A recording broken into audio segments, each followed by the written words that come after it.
Je vais te dire un secret. Quand vous êtes venu nous présenter votre concept, j'ai posé une question à un moment donné sur la matérialité, je pense, à l'extérieur, tout ça. Et la première chose que tu as faite, c'est que tu étais déjà prêt à changer le concept que tu nous présentais. Puis, pour moi, ça a été absolument séduisant parce que j'avais l'impression d'avoir vraiment des créateurs comme au théâtre avec moi en disant on va pouvoir travailler ensemble. Puis c'est ce que j'ai apprécié pendant toutes les étapes qu'on a. Parce qu'on a eu pas mal de défis quand même. Ah oui.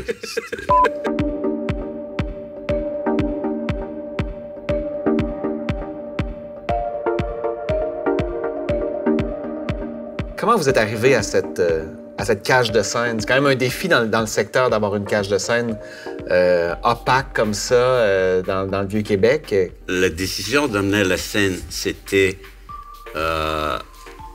comment on pourrait dégager et conserver le plus tôt du bâtiment existant, la caserne. C'est que ça, là, ça, c'est l'environnement, là. J'ai fait des photos et j'étais impressionné par la diversité de différents types d'appareillages de maçonnerie qu'il y a dans le Vieux-Québec.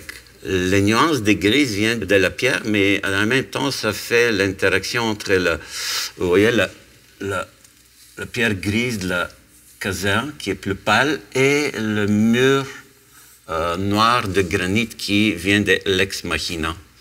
Fait que c'est un dialogue entre les deux. On ne veut pas effacer le passé, c'est plutôt comme différentes couches. J'aime bien ça quand tu me fais visiter ça, j'adore ça. Fait que le public va rentrer par la porte. Par la porte ici, là, on rentre à côté de la billetterie. Là, c'est le hall traversant de la caserne. Ça va être quand même assez lumineux, cette percée-là entre les deux rues. Là. On va voir d'un côté à l'autre du bâtiment. Du côté Belle, c'est complètement vitré. Du côté d'Alousie, on conserve les grandes portes de garage de la caserne d'origine.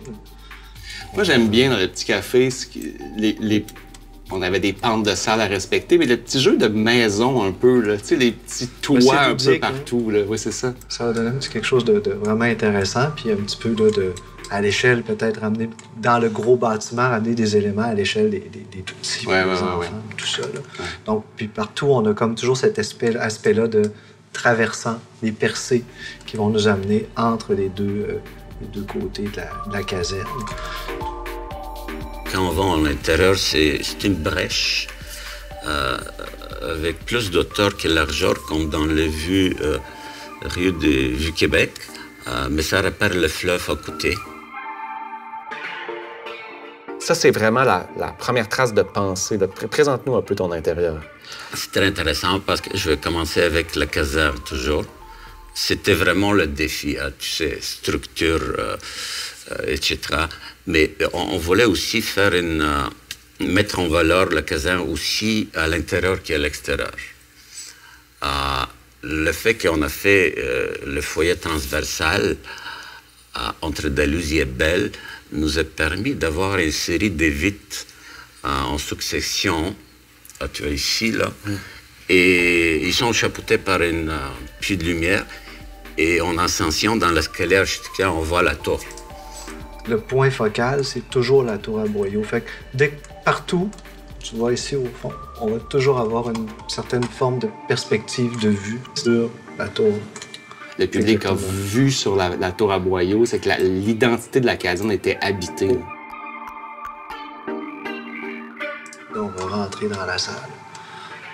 Ça va être une salle de 330 places. Exactement. Ça, c'est quand même tout un tour de force d'avoir rentré 330 places dans cet espace-là. On a espéré par moments en plus, mais comme tu dis, c'est un tour de force parce qu'il y a beaucoup de contraintes. La largeur du site, la largeur du site par rapport aux besoins de scénique, c'est assez limite. Tu vois, moi, comme artiste, ce point de vue-là, quand tu nous places sur la scène, c'est quelque chose que j'ai très, très hâte de vivre.